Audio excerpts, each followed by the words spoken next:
All right, so Fired Up Fridays is now Fired Up Freedom.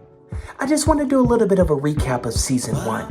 It was amazing. I had so much fun, a lot of amazing guests, a lot of great conversation. It was really, really awesome. If you're someone who wants to have a growth mindset, if you're someone who wants to take action and go toward your goals, then Fired Up Freedom is great for you.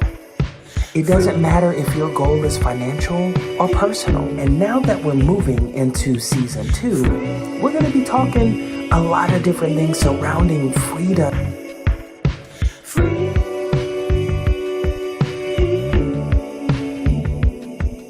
Fired Up Friday is now Fired Up Freedom. Like, wow, you really have an incredible voice. Like, it's so. It's so good. I feel like I don't even hold a candle to Otis Redding's just things like that you initially say. Like, for instance, like Paul McCartney writing yesterday, scrambled eggs on my double seam so far. I think he said scrambled eggs instead of yesterday. Well, hello there, family. You're listening to Fired Up Freedom with Steve Ryan. Fired Up Freedom. All right.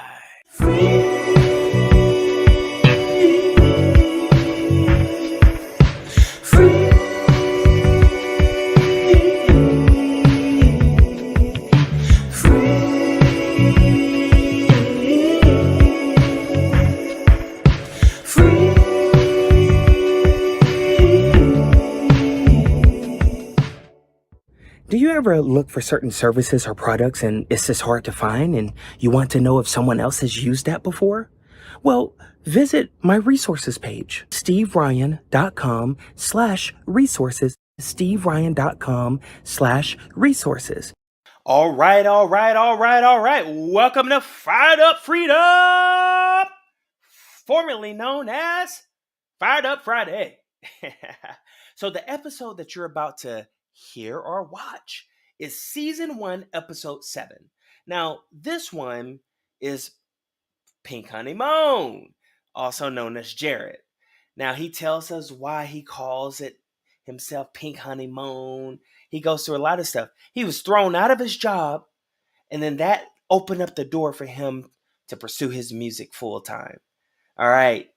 Shout out to Pink Honey Moan. All right. And we have a lot of good conversation. He even do a little bit of a playing for us and everything. It was just a really good conversation. And it gives inspiration because it shows like how you have this family man. He's doing this for his wife and his daughter, and how he just, even on the cups of everything just seeming not working out, he still is finding a way for things to work out. So shout out to Pink Honey Moan. I know you're going to enjoy the episode. Now, I'm going to give a little bit of a commentary before we get right to the episode, which is one. No matter how glimpse and dark things seem, no matter how much it seems impossible, you can still make a way for things to happen. And it all starts with that belief here. Now, that alone doesn't always get things to happen. It also requires taking action, taking some steps and walking and walking. Trust me, I've gone through it before, and I still have moments where things can seem cloudy and dark and unknown. But something inside says, you know what? I go to that mirror when I wake up in the morning and I say, you got this. You're going to crush it today. Today's going to be an awesome day. That's what I tell myself every day. And it ends up being fine. Yeah, some stuff comes up, but as things come up, I just have that talk with myself. I say, self, you know what? Nope, not on my watch. You are not coming on my watch. Misery? Nope. You are not coming on my watch. Self-doubt? No, you are not coming on my watch. No. Comparing to what other people think?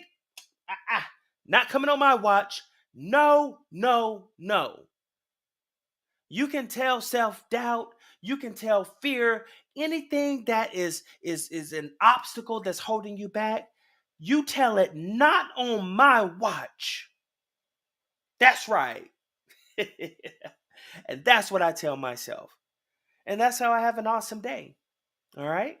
So I'm giving love and light to you. I know you're going to crush it today. You're going to have an awesome day. So, regardless of how you wake up, regardless of what obstacles get thrown your way, you're going to pivot. You're going to keep going. You're going to stand up. You're going to be strong. And I'm talking mentally strong, spiritually strong, ready to go forward. We got this. All right, enjoyed the episode. Fired Up Fridays is now Fired Up Freedom. Let freedom ring. Yeah, let's go. Love this. I love it. I love it. I love it. I love it. I love it. Fired Up Friday is now Fired Up Freedom. All right. Welcome to Fired Up Friday. All right. We got Pink Honey Moan in the house. Jared Lindblom. Yes, sir. Yes, sir, Steve. I'm so happy to be here, man. Thank you for having me. Yes, sir. So how's it going today? So we're interested in where did Pink Honey Moan come from? Oh, man. Well, there's like the kind of abridged version if I don't want to dive down the rabbit hole too much, but since we're here and we have some time and you asked, so it all started, this date specifically was February 14th, 2013. And I was living at that point with my then girlfriend, now wife, and we were living in this tiny little shoebox apartment in Soho, Manhattan. And we both worked service industry gigs at the time. I was working at a hotel in the meatpacking district. She was working at a restaurant in the meatpacking district. It's kind of how we met, through the service industry. And we always kind of had this feeling that Valentine's Day was a bit of an amateur's holiday, because people would come in and do all these lavish things. We were kind of like, just, show love every day, right? And so we ended up kind of in lieu of a gift. We just we're like, we'll have a nice dinner tonight, have a bottle of wine, celebrate that way. But before I left, we had these like refrigerator magnets. Mm-hmm. And I had like an early event I had to be to that morning. So before I left like a little note to her, and just the only thing I could find, I was kind of wiping sleep out of my eyes, was the magnets saying, "I worship your pink honey moan." And I just like kind of put it together very haphazardly, and it was like the most romantic thing I could say at that point. And I realized it does sound a little salacious and like, raunchy, but it was not intended to be that way. But it, people can derive what they want from it. So, and then us both being musicians, she was like, "That sounds like a killer band name." And there it was, the nexus of Pink Honey Moan. Wow. So basically Pink Honey Moan is like the, what's the word I'm looking for? It's like the core of your relationship with your soulmate. Yeah, man, that's such a beautiful way to put it. And I just feel like, it's kind of like we were on this journey together in the early days, and like we've continued, relationships and commitment. You have to, they're not easy. You have to every day commit yourself to that person and work through things. And, it never gets easier. I think you just fight better is really what it's all about. And, we have a beautiful daughter now, and, it's all about this music journey and kind of like finding this, balancing act to continue being a present, aware father and husband, and just, being able to balance the responsibilities while also still trying to give and serve musically as well. So it's a fun, precarious balancing act, and I'm just so privileged and honored and grateful for it. So yeah, it's pretty cool. Would you say like being a father changed you like musically? I know it changes people like as a person. There's no way to not change, Yeah, I've definitely felt like I maybe used to be that guy where I was like, oh, like you can't make good music once you have kids and stuff for whatever reason. I don't know why that was like some notion in my head. And I think there's other artists that might think that sometimes. I feel like Andre 3000 had something about this, and I can't remember the exact quote, but I really do believe that there's deeper wells to draw on now that I am a father. And I find myself too, just opening myself up creatively more as a father. Cause like I'll be singing silly little songs that I'll make up on the guitar on the spot, which is stream of conscious, stuff that doesn't really make sense. But then I'm kind of like, oh, that melody actually, kids' melodies are so memorable. Like they get into your head, those little like earworm hooks. And I'm kind of like, I could maybe translate that into something more, maybe profound and not about like, washing yourself at bath time. It like can actually translate into something more as an adult sounding contemporary songs. So yeah, to answer your question, definitely being a father has, I think, transformed my songwriting for the better, for sure, Steve. Wow. Wow. And you have this thing. This is where I saw it. Hunger for music. It's Yeah, like hungry for music. Yeah. yeah. Tell us a little bit about that. You're doing something great here. Yeah, man. Thanks for asking. It's this really cool thing. I guess just to back up a little bit, I'm releasing a song on October 22nd. It's the first song I've released in a couple years since my last single, Closer to You. This new song is called Running Up the Hillside. It's been in the can since like mid 20, when would it have been? Actually, yeah, like probably like beginning of 2020, right when the pandemic hit. So I feel like I kind of got paralyzed to release it when the pandemic hit because I was focusing on other things. So anyways, I've come up now finally to the point of releasing it, overcoming resistance and procrastination.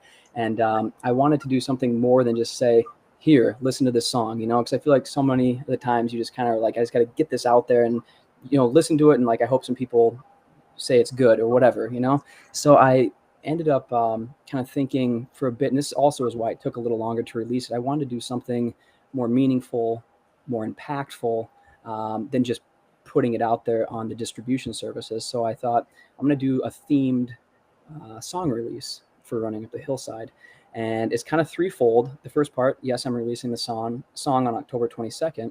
But then also, to go to your question, I am partnering with this really cool nonprofit music group, called Hungry for Music. And their whole thing is that they get donations and raise money to bring musical instruments to the hands of underserved, underprivileged kids who don't have the means to get these instruments. Really, really cool organization. I think they're based out of the DC area.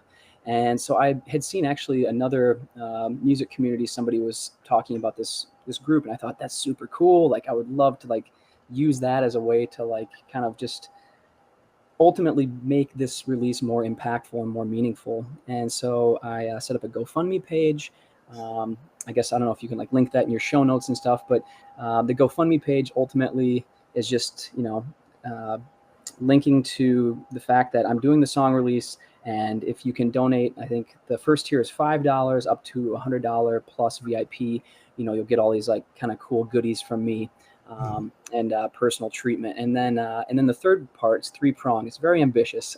The theme is called My Music Marathon Song Release, and it is tying into the idea, this notion that a music journey, my music journey, is not a sprint; it's a marathon, and it's kind of like those daily incremental actions that you can take, whether it's 10 minutes a day, 20 minutes a day, those lead up to bigger things. Similar to how I'm going to attack this, I'm going to be running the equivalent of a marathon over 5 days, October 18th through October 22nd. Each day I'm running 5.24 miles. So by the final day, October 22nd, the day of the song release, it will be the full 26.2 miles of a marathon. So that is, in a nutshell, the whole My Music Marathon song release, and then partnering with Hungry for Music nonprofit. So yeah.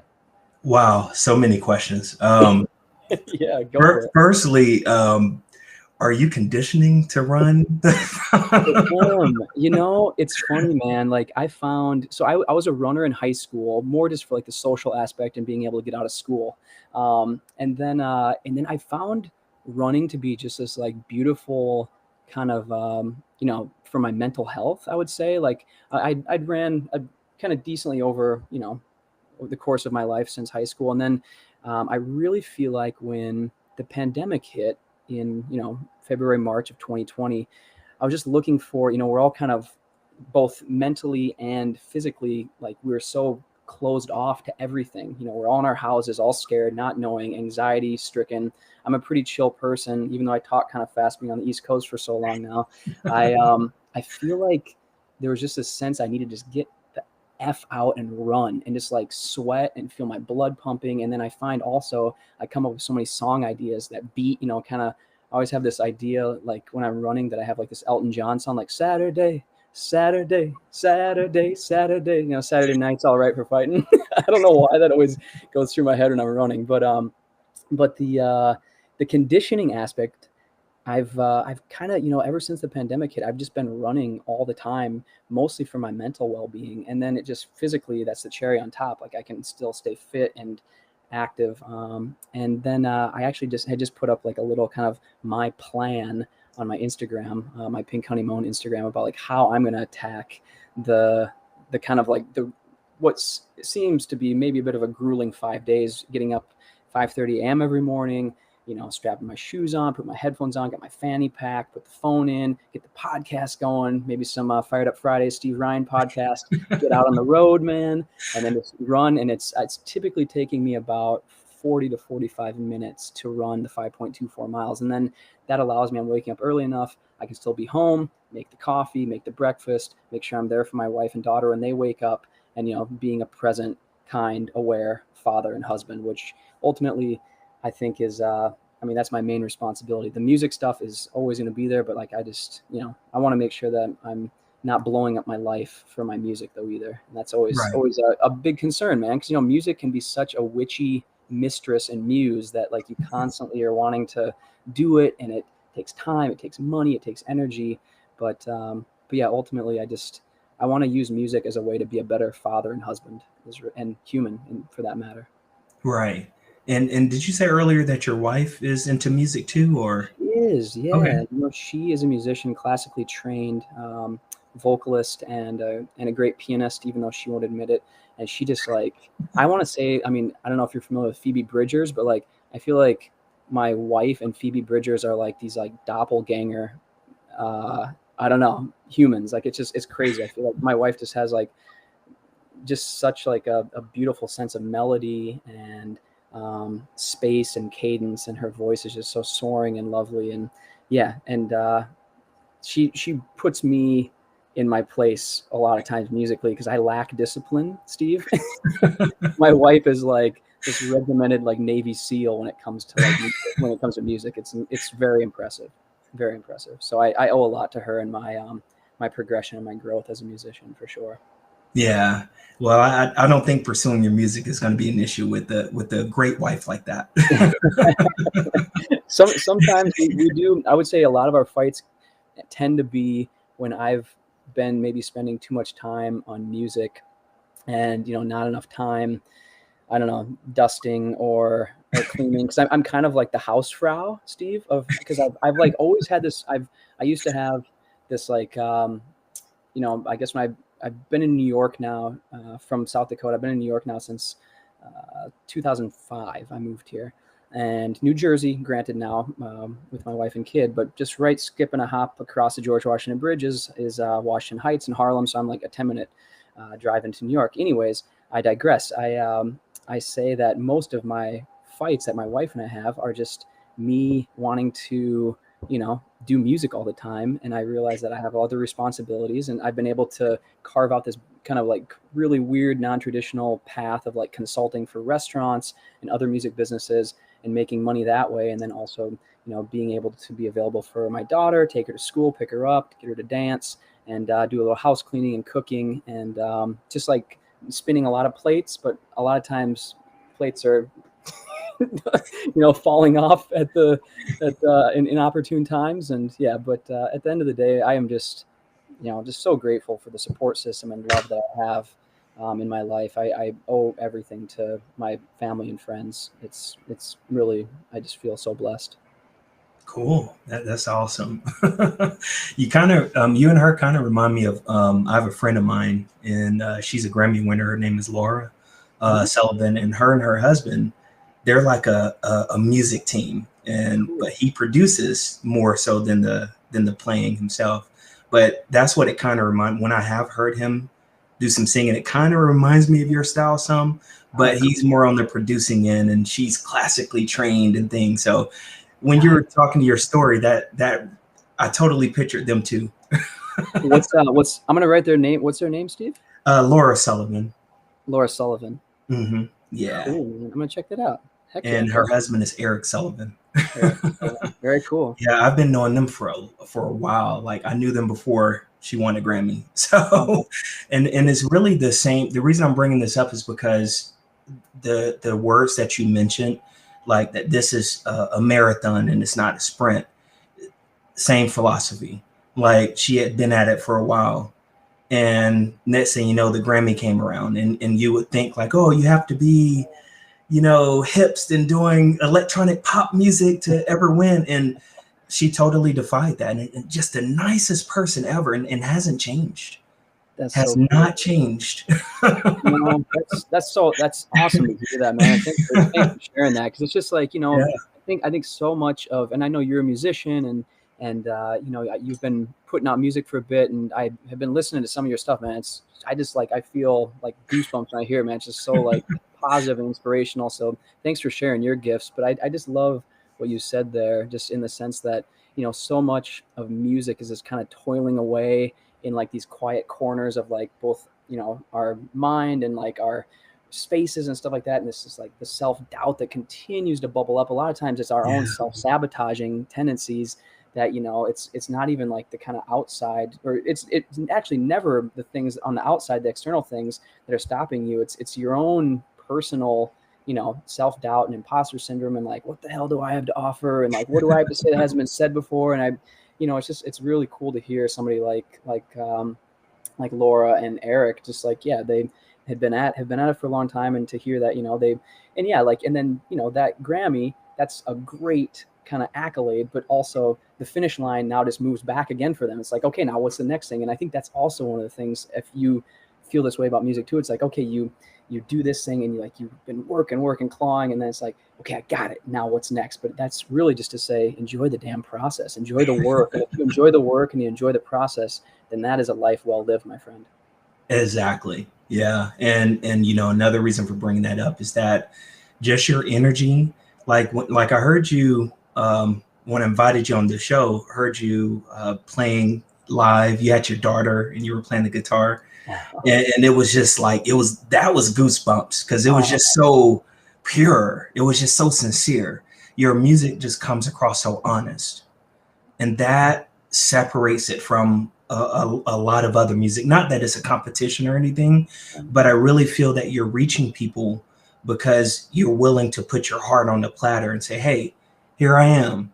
Here's what I'm presenting, and that's amazing. Yeah, I appreciate you saying that, Steve. It's always scary to put yourself out there in any capacity. And I think that the strength that I've gathered to be able to put myself out there more does come from my family, man. And that's like, like I was talking about those deeper wells you draw on.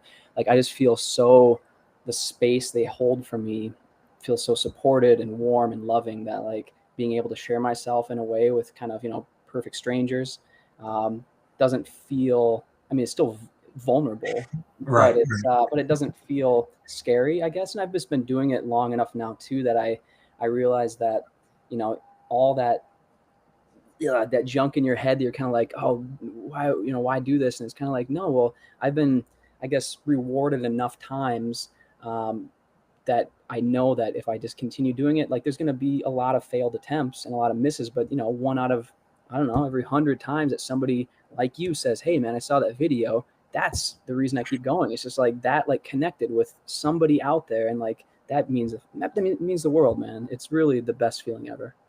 Yeah, that video, I was immediately like, okay, where can I donate? Like, what is this? The Hunger for Kids, and what's the website for that? And I'll put it in the description as well. Yeah, that'd be great, man. I can send it over through the private chat. Is that cool for you? Oh, sure, absolutely. Okay, awesome. Yeah, and then you can just drop that into the show notes. What is it here? It is called My Music.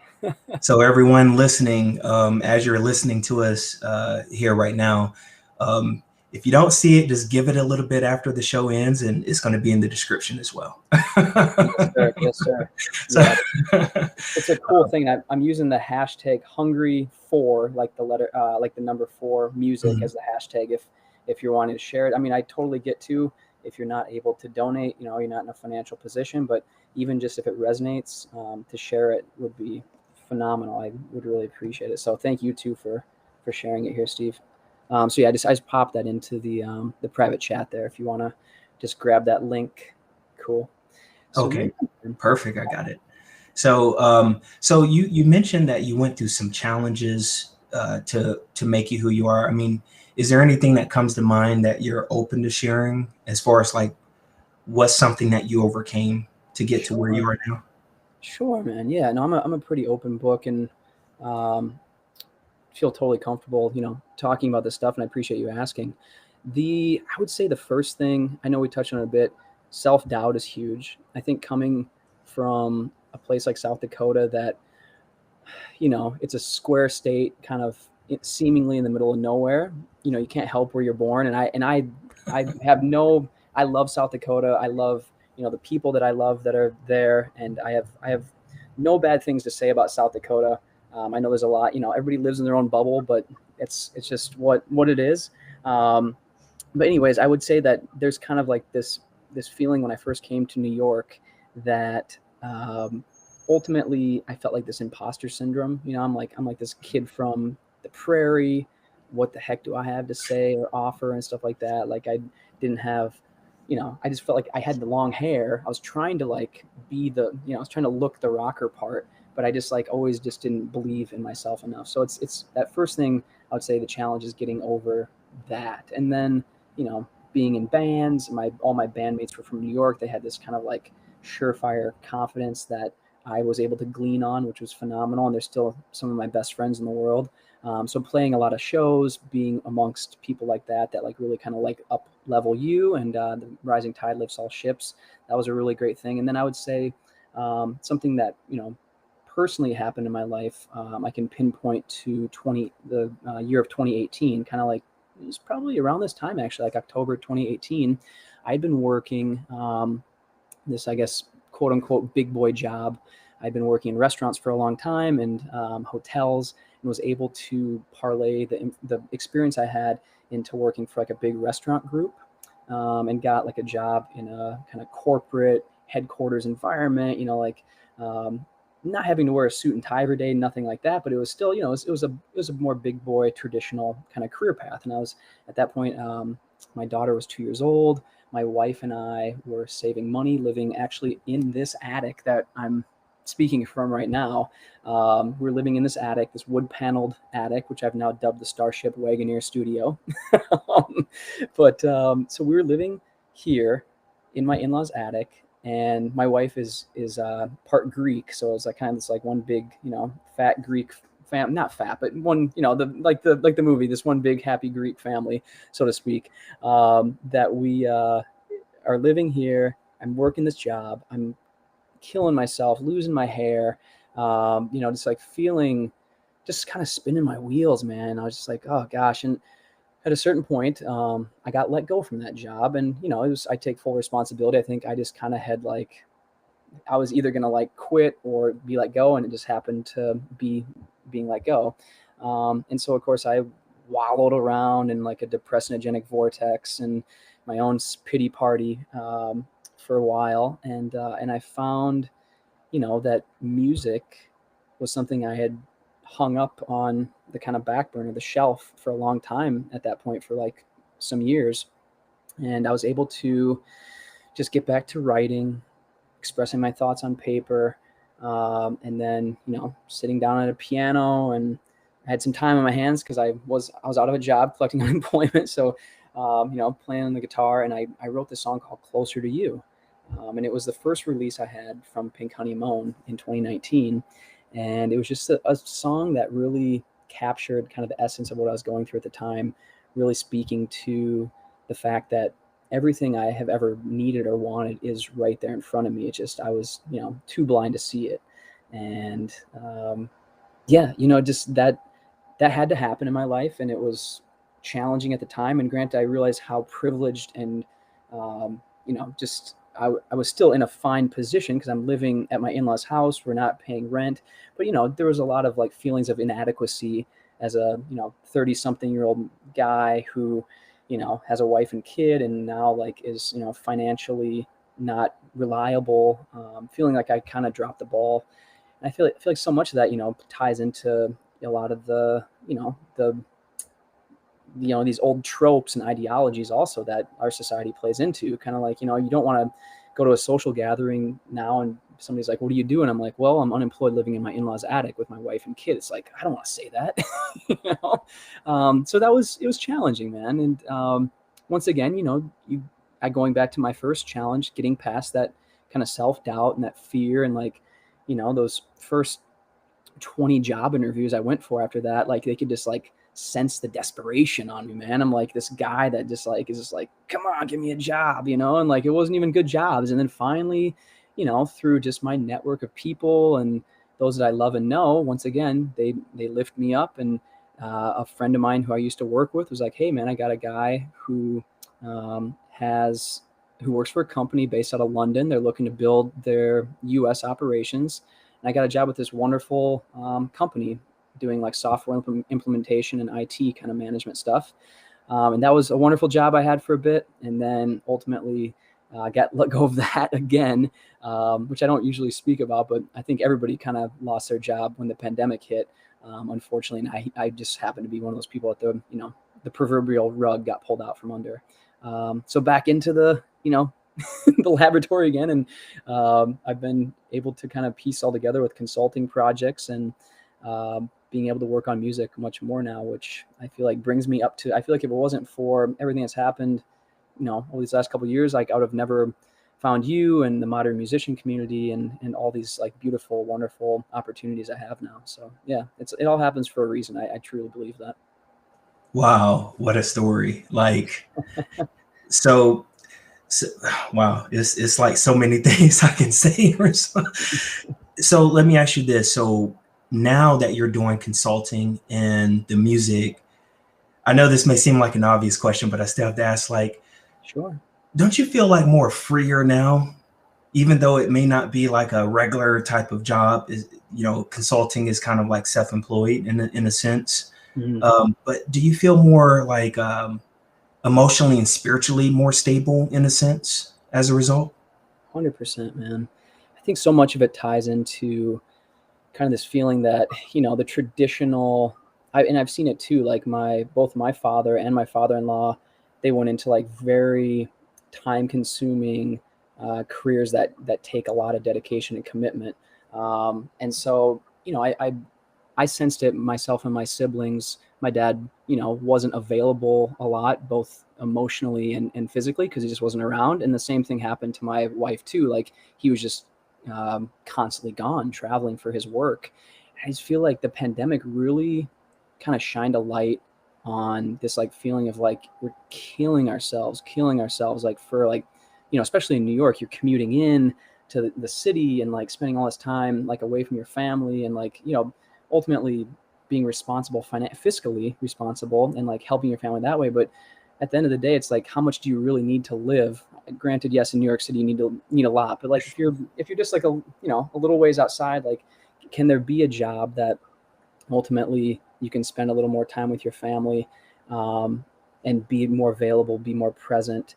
And I've just like been, you know, to your question, just like that freeing up kind of like spiritually, emotionally of my time to dedicate more to my wife, my daughter, you know, my kind of immediate and surrounding family and friends has just been one of the greatest privileges of my life. And like, it stinks that a pandemic had to like ultimately, you know, make that happen. But I do feel super grateful that I've been able to be in a position where I can use my skills to do consulting from home, make a little bit of money, and also continue to do music and be, you know, emotionally and physically available for my family.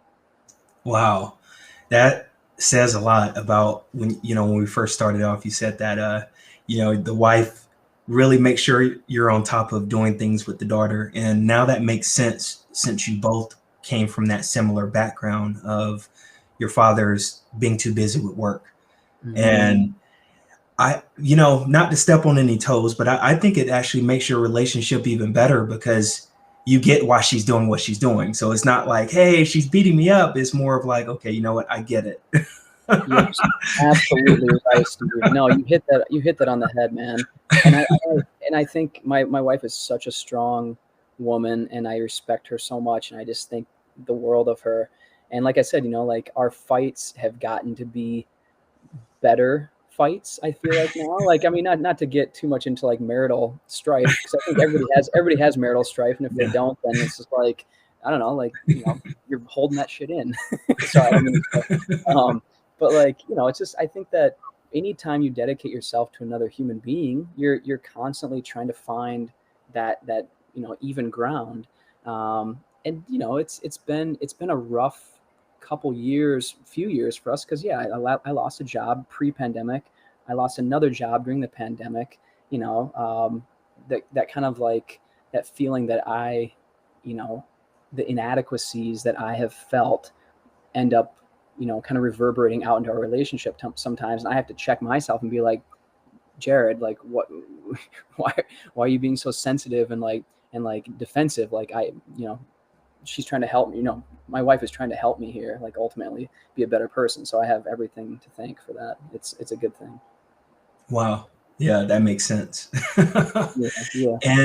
And you, it was something that you mentioned before. You said, I'll think of that in a minute. So what's next for Pink Honey Moan? You have your song about to come out. Do you have like some long-term goals here? Yeah, you know, so yeah, the ambitious release coming up in October. I would say that I've been really kind of in the last couple years, because I was gigging a lot in my 20s and early 30s, and then, you know, starting a family, that has to subside. You know, I want to be available, and gigging just doesn't allow that. So I got really into kind of like the synchronization, and like trying to like figure out what that looks like. We'd had a little bit of success when I was in one of my bands with like getting some placements on television and film. But it was always kind of elusive. I was like, how did that even it actually happened, because I had a connection. And then I asked him again. He's like, oh no, like we like went in house on that. I'm like, okay. And so I kind of just, it's like, okay, that was something that happened, but I kind of got back into it, and I was like, how do I do this? And so to answer your question, I've been like really kind of on the horizon. I've been like working with a lot of like music supervisors and people that have, I guess, the gatekeepers, so to speak, that have the keys to ultimately placing my music in these different mediums like film, TV, advertisements, what have you. I just got like a really cool thing that happened the other week. I've been working with this fantastic business owner that he likes my music, and he's like, you know what, man, they're kind of looking. He had this opportunity that they're kind of looking for like Ed Sheeran type singer-songwriter stuff. And he was like, I felt like you kind of fit the bill. Like you have like a similar vibe. And he's like, this company in Europe wants to take like 30 songs and like put them in shoe stores that they manage the playlists for in like a bunch of European countries. And I was like, heck yeah, man. Like I would love if somebody's like lacing up their Nikes listening to, you know, one of my tunes. That sounds cool. And like it brings in a little bit of revenue. So it's like all these like, you know, I think on the horizon, it's like we realize as like music entrepreneurs, there can't just be one stream of income. You have to have a very diversified portfolio. So sync is one of those. I mean, like, you know, being able to have some like kind of like brand awareness, maybe you could pair up with somebody at some point. Obviously streaming pays, you know, pennies, but to get enough of it out there and register it, code it and load it and make sure it's in all the PROs and mechanical rights organizations, that's a huge thing. And then, you know, live streams, Twitch has like really like blown the lid off. I feel like being able to monetize, and like a lot of like the Patreons. I know you and I, like with the Modern Musician, like being able to like really like connect the dots when it comes to like your music ecosystem, and like bring people in that want to like ultimately, you know, support you. There's just so much out there. I think it's just a matter of corralling it all and making sense of it and connecting all those dots to like make a full scope music journey picture. And I'm still trying to figure it out, Steve. I mean, I feel like I know how your brain works somewhat, and I feel like you like just like get it, man. Like how is it that you are like so adept and like, I guess, like disciplined at doing that? I would love to know. Wow. That's it's like, where do I start with that question? You know, I would say the first thing is that I've always had this pattern throughout my life of following what I'm passionate about.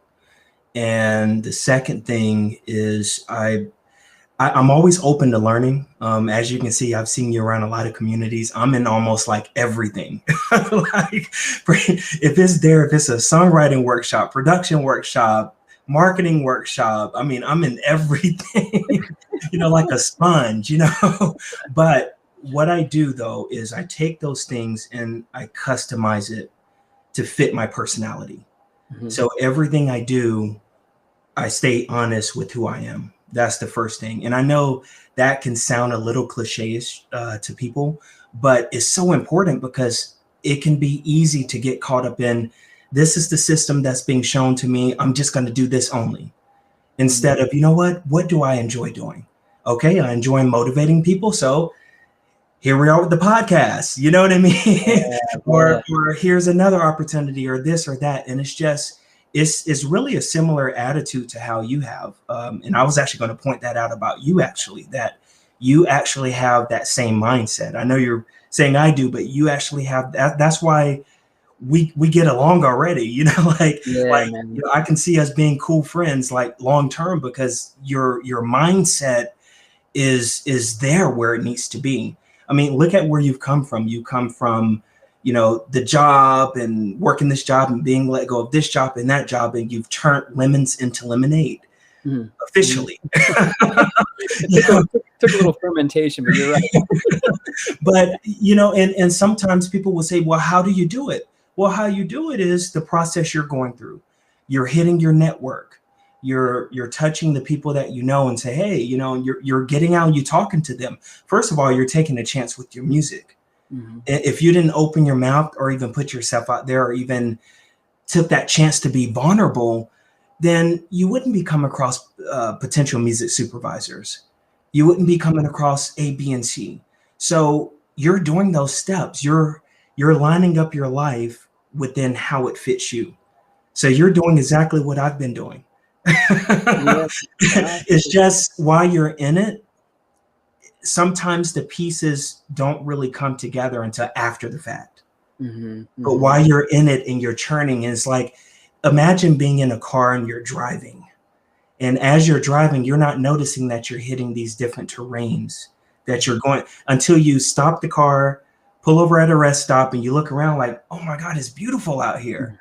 But while you're in the car, you're driving, you're just focused on the speed and the wheel. You're driving. Yeah, man. I love that. I love that analogy. I feel like there was a similar analogy that kind of to dovetail on the driving analogy and kind of noticing or not noticing your surroundings, kind of almost having a tunnel vision, but then realizing that your surroundings have been changing.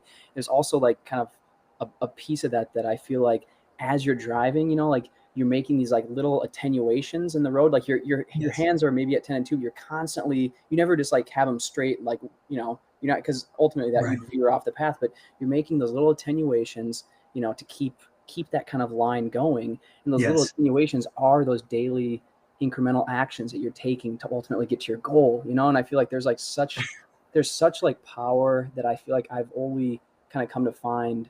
I always kind of thought oh, I have to have this mysterious, I feel like the mystery of music was for Zeppelin, back when social media wasn't available. It's like, oh, did they really make that groupie eat a fish? Or whatever, whatever the stories are, it's all this hearsay, lore. But nowadays I feel like, people more than ever want to have kind of that, lift the veil behind the scenes, Wizard of Oz, see the human, because they're ultimately relating. They're maybe they're hearing your music, but they're gonna really connect with you. There's so much music out there. They're only really gonna connect with your music if they like you as a person, as a human being. Yeah, I feel like that's something you do so well, and and you and I both know our music is not for everybody. I mean, we have to have enough of a thick skin to be hey, you know what? You're not into my music. That's totally cool. Maybe 10 years from now, maybe right now you're you just got out of a bad relationship and you're whatever, just why are you talking about being closer to you and your family? It's okay, maybe in 10 years from now, you're going to have a wife and a kid and come back to my song and it's always going to be there for you. And you're going to be oh, damn, I kind of like this song now. And that's my hope is that I'm making music not for a flash in the pan listener, but for somebody that it can kind of be back pocket. And when they need it, they find it and it resonates with them. And that's such a powerful thing I think about the music I love is it could have been made yesterday, or it could have been made in the 70s, but if it has that timeless kind of like quality that they're telling a story from their heart, totally, genuine, authentic heart, then like that will resonate with me. And I'm always trying to like hone in on that. And it's, it's a constant, moving target, but it's just, I guess that's the beauty of this artistic pursuit, man. Like continue trying to hone in on that moving target and attenuate as you drive down that road. I love that attenuate as you drive down the road analogy. God, that goes to the marathon and not a sprint. Yeah, brother. All connected. Yes, sir. It's also, if you're trying to race up the road, let's say you have 1,000 miles to go, and it's going to be that mileage, and a sprint will be, I'm going to go 100 miles an hour, get pulled over, have hard stops. Right. Or I can just stick to my 50. Yeah, totally. Yeah, man. And take my time. The age-old adage of the hare and the tortoise, it's just like it's consistent. It's being, and I don't know who actually coined this, but it's not about being different. It's about being consistent. And if you're consistently showing up as you, then you're the only one person that can be you. And as cliche as that sounds, it's true. Like nobody else can be you. So if you consistently show up as you, then people are going to be like, wow, like this guy's not going away. I might have hated him or I was annoyed by him at first, but like now I'm kind of like, oh, like it's kind of like, he's wearing on me like in a nice way. Yeah. And I think it boils down to people have to get to know you too as well. And when you have like the bigger artists, the only difference, I'm not saying they're not talented, because there's a ton of great talented bigger artists. There really are, but they have that marketing machine behind them known as the labels, the bigger labels. And they're giving all these mediums to where people can get to know them in a bigger way. So at us being, not major artists, we can do the same exact thing. We're just doing it ourselves instead of having a big machine do it for us. Totally. And so that is really no difference. And what amazes me about music as well as perception, it is, even though it's kind of shifting some, it's still not gone. But if everyone thinks that everyone else likes a song, it's almost like something in their head that says, well, I like the song too.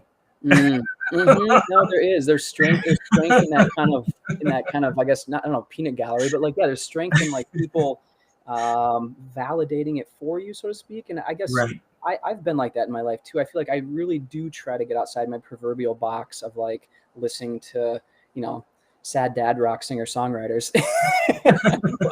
but like I really like, and I think this is one of the beauties of like having like a Spotify, and I'm still very much an album guy. Like, I love listening to like a full album front to back. But I do also love like I subscribe. There's a couple of people like music supervisors that will like put out like playlists of things that they're listening to that like caught their ear, and I feel like they're always so eclectic and so like just kind of, there's like some really niche things, and I'll just like on my runs listen to those and just like make little hearts next to them and be like that's super cool, like they like used that melodic riff in like a way that like I hadn't really heard before, or like whatever it is, and like trying to kind of get outside, like I said, my proverbial box, because we all fall into that at times.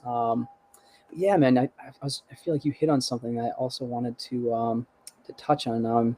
Yeah, I don't know. I can't remember what it was. But anyways, yeah, I'm loving just good riffing here, Steve. For sure. Yeah, and just let me know whenever you have to go, because it's we can go on and on, which is good in a good way. That's the beauty of working from home, man. I don't have to hop in a car and go somewhere, so it's a nice thing for sure. Yeah. And man, you mentioned you play. I know you play the guitar, so you play the piano as well too. Ooh, not well. So I guess when I say I play the piano, I should have like a little asterisk next to that. I write on the piano because I find that it kind of going back to what I said, taking me out of my proverbial box. I'm so attuned to I learned guitar in my teens and have always written on guitar, and so like I started just getting on the piano to like find kind of new ways to like voice things, and I feel like the piano is like such a nice way to do that. I know enough to kind of know the boxy chords, like a lot of the root chords and stuff like that, and it has helped my songwriting. I think Closer to You actually was written on the piano, and it was just like a very I feel like Bill Withers talks about this. he talks about writing Lean on Me, and he was just kind of like, he's like, like, he sat down at the piano. I think he had like a similar thing where he was kind of like, I wasn't like a classically trained pianist, but I mean, that voice, I mean, holy shit, I'll never have a voice like Bill Withers, but Bill Withers as a pianist, was not the most technical guy, but he just like found a way to just go dun, dun, dun, dun, dun, just that very easy, just, boom, boom, boom, super, nothing crazy technical about it.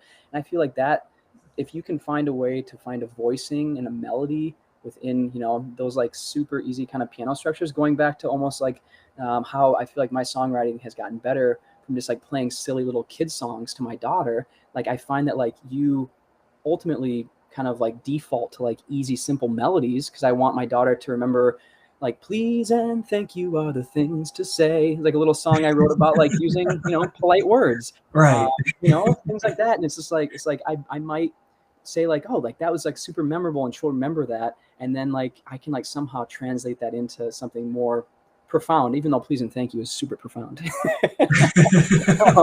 But I think that, yeah, my piano playing, sorry, I keep getting off on these like huge dovetails. My piano playing is pretty rudimentary, but I do use it to write. And then what I'll typically do for the last couple songs that I've written and released, my producer has like an amazing couple session people that he uses that will ultimately play it, and it just sounds like a million times better than I could ever play it. So it's kind of like I feel good that like I have written this like beautiful piece of music that this person can then like actually make come to life. And then yeah, I've also found, and I would be curious to ask you this too, Steve, like I think there was so much of my musical life, I feel like I wanted to do everything. I wanted to have like full creative control, from like the songwriting to like playing the guitar on the track to like singing it to like, yeah, playing the piano, whatever it is. I mean, granted, I couldn't play drums, but maybe like programming the drum machine or whatever it is, like full creative control, this kind of ivory tower songwriter. Like I don't want to have any collaboration.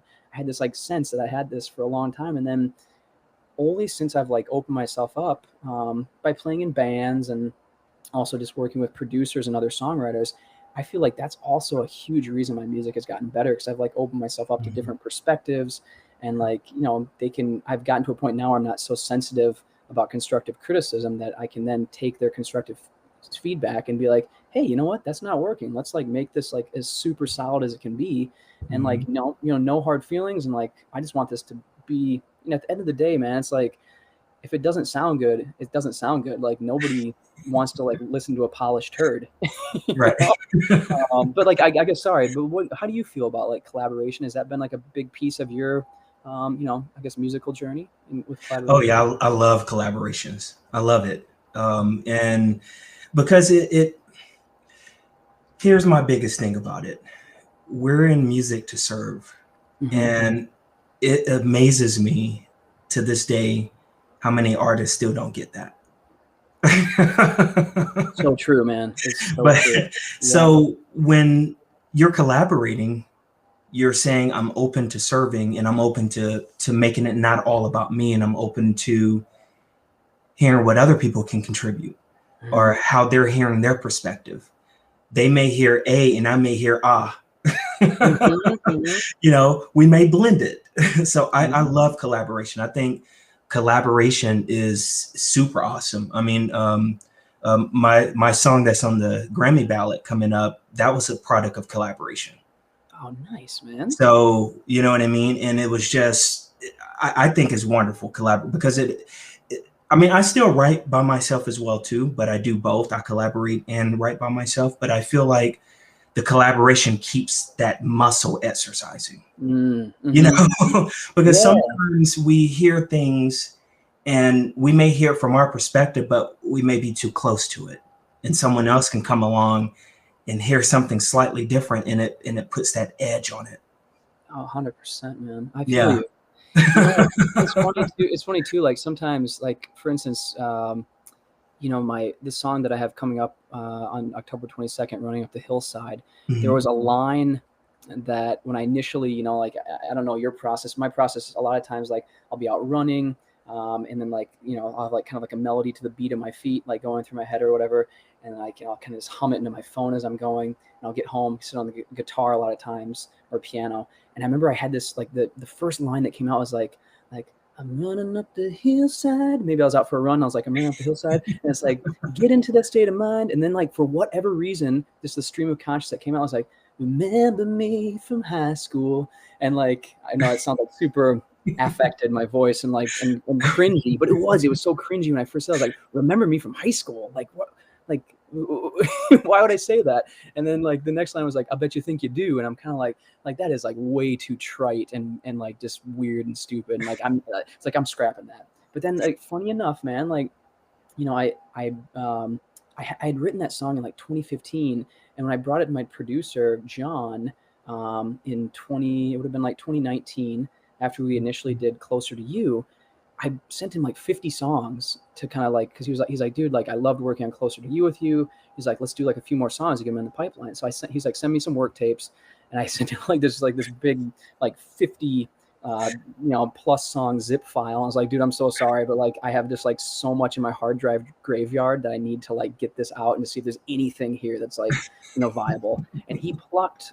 At that time, I was calling it Deep Sixth, because there's a line that says Deep Six, that old part of me.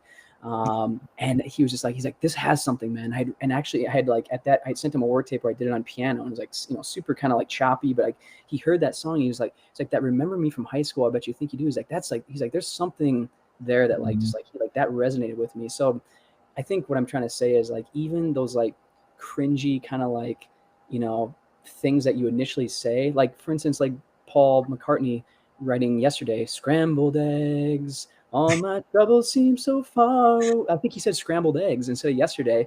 And it's like, obviously he didn't keep that, but you just like, you kind of like in that moment, the tap is turned on and you have to just like capture it. And just like, if it sounds like crap, the best writers are rewriters and edit and rewrite and edit. And somehow the Remember Me from High School, I Bet You Think You Do, like the kind of main part of the chorus of Running Up the Hillside stuck. And people still, like music supervisors and stuff like that are like, this is like one of your best songs. And I'm just like, dang, like I was ready to scrap that song. So yeah, I don't know. I guess I'm not sure how I went off on that whole tangent. Oh, no. That's a great point. Never, ever, ever strap anything, songs, like always. And we were talking about collaborations. That's another thing for collaborations is sometimes we have too much self-judgment of what we might think is stupid or not stupid. And you can have someone else come along like, wow, that was awesome. Like the high school. See, now even I remember that now, like, because it's relatable. Yeah. It's relatable. And it's not about being perfect. It's about connecting. Mm-hmm. And when you connect to people, that means they're relating to what you're saying. So it's real important to just go on those raw gut instincts when something is hitting you and like, hey, I'm not going to strap this. I'm going to voice note it. I'm going to remember it.